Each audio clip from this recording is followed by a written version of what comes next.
मैं सबसे पहले तो ये दिखाना चाहूंगा गोल्ड मेडल ये मेरा नहीं पूरे इंडिया का है। और मैं उस दिन से ही अपनी जेब में लेके घूम रहा हूँ मेडल को। शब्द कम पड़ गए हैं, जितनी भी तारीफ करें कम ही है, क्योंकि इतिहास भी तो कम ही लोग लिख पाते हैं। जी हाँ, हम बात कर रहे हैं नीरज चोपड़ा की, जिन्होंने टोक्यो ओलंपिक में भारत को एथलीट में पहली बार गोल्ड दिलाकर इतिहास रच दिया है। जिस एथलीट मेडल के लिए भारत ने 100 साल से ज्यादा का इंतजार किया, उसे नीरज ने जेवलिन थ्रो में अपने भाले के दम पर सच कर दिया। तो आज के नो दिस वीडियो में हम आपको इतिहास बनाने वाले नीरज चोपड़ा के बारे में पूरी जानकारी देंगे। बताएंगे जिस बच्चे का बचपन में मजाक बनता था वो कैसे बना भारत को गोल्ड मेडल दिलाने वाला पहला एथलीट। बस आप बने रहिए हमारे साथ। किसान परिवार से आते हैं नीरज। नीरज चोपड़ा हरियाणा के पानीपत जिले के खांद्रा गांव से हैं। उनके पिता सतीश कुमार एक किसान हैं। नीरज की शुरुआती पढ़ाई की बात करें तो उन्होंने अपनी स्कूली शिक्षा चंडीगढ़ से पूरी की।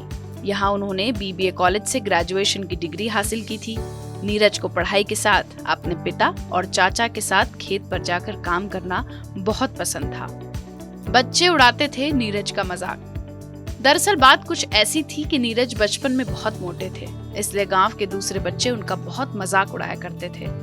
मजाक इतना कि उनके घर वाले भी उनके बढ़ते वजन से परेशान होने लगे थे, जिसके बाद परिवार ने नीरज को जिम भेजने का फैसला किया।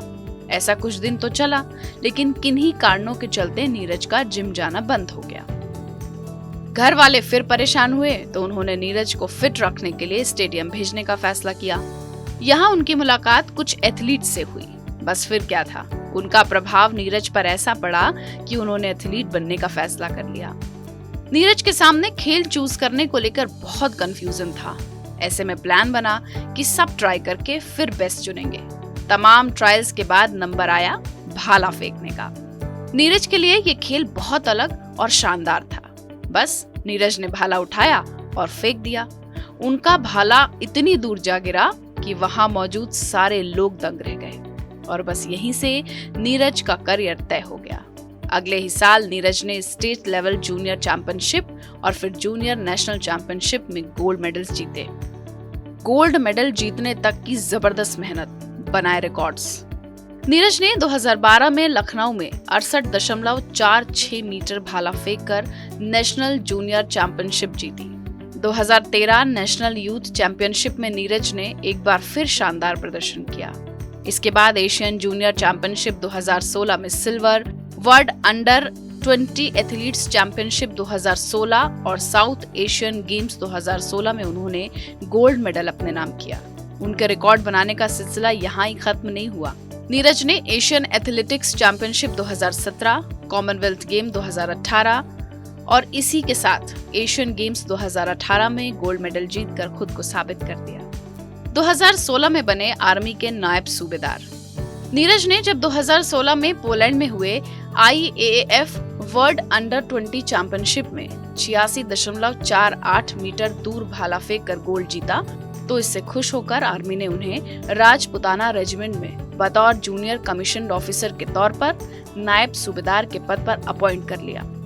बता दें कि आर्मी में खिलाड़ियों को ऑफिसर के तौर पर कम ही नियुक्ति मिलती है, लेकिन नीरज को टैलेंट की वजह से डायरेक्ट ऑफिसर बना दिया गया। चोट बनी करियर के लिए खतरा। 2019 में दोहा में हुई वर्ल्ड चैंपियनशिप में नीरज हिस्सा नहीं ले पाए थे। कारण था कंधे की चोट। कंधे की चोट के कारण वो वर्ल्ड चैंपियनशिप नहीं खेल पाए और सर्जरी के बाद कई महीने तक उन्हें आराम करना पड़ा।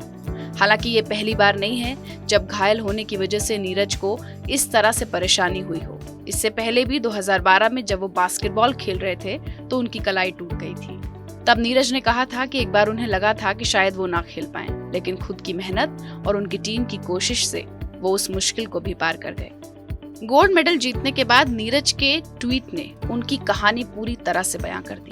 उन्होंने ट्वीट कर लिखा कि जब सफलता की ख्वाहिश आपको सोने न दे, जब मेहनत के अलावा और कुछ अच्छा न लगे, जब लगातार काम करने के बाद थकावट ना हो, तो समझ लेना कि सफलता का नया इतिहास रचने वाला है। अब टोक्यो ओलंपिक में भारत को गोल्ड मेडल दिलाने वाले 23 साल के नीरज की नजर 2024 के पेरिस ओलंपिक पर है। उम्मीद है कि वो वहां भी अपनी कड़ी मेहनत और खेल के लिए खुद के प्रेम को जरूर साबित करेंगे और एक बार फिर पूरे भारतवर्ष का सर गर्व से ऊंचा कर देंगे। आपको कैसा लगा हमारा वीडियो, हमें कमेंट सेक्शन में बताइए। ऐसे ही और वीडियोस के लिए सब्सक्राइब करिए हमारा डिजिटल चैनल नो दिस।